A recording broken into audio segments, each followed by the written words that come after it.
τις κότες που πειράζει.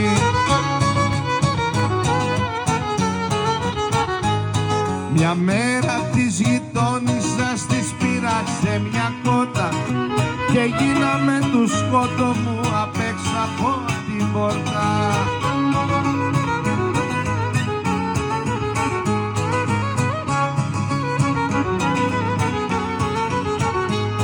Με τα φτερά το κόκορα στην είχε χαπακώσει και πήγε η αφιλότιμη να μου τον σκοτώσει.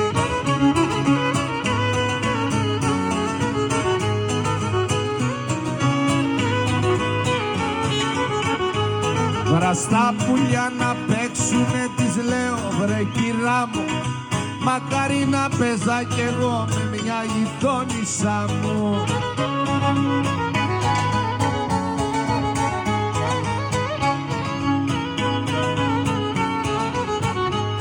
Η κότα για το κόκορα πετιέται από τη μάντρα, όπως πετιώσουνα κι εσύ όταν ζητούσες άντρα.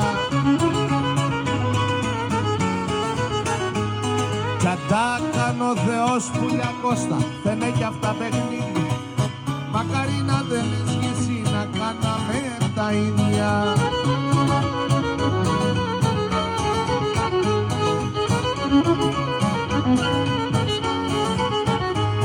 Αν ήξερες η κότα σου το κόκορα πως γουστάρει, θα πήγαινες να του παίρνες μισό κιλό κρυθάρι.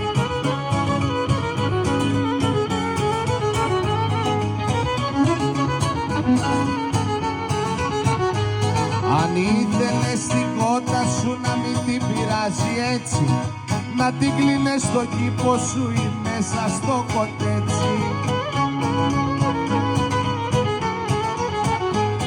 Σε λίγο να ο κόκορας πάνω στην κότα πάλι και την τσιμπούσε με χαρά πάνω στο κεφάλι.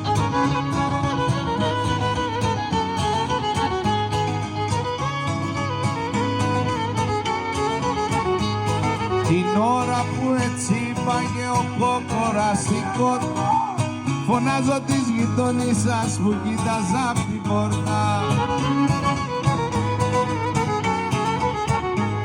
Της λέω βρε γειτόνισσα, συγγνώμη πρώτα, εγώ να ήμουν κόκορας και εσύ να ήσουν κότα.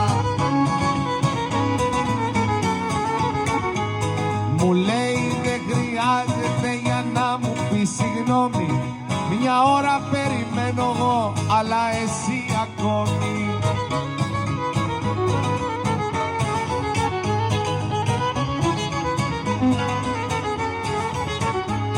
Και σάρταρα σαν κόκορας κι αρχίνησα να κράζω, μα με κάνει η γειτόνισσα βοήθεια να φωνάζω, μα με κάνει η γειτόνισσα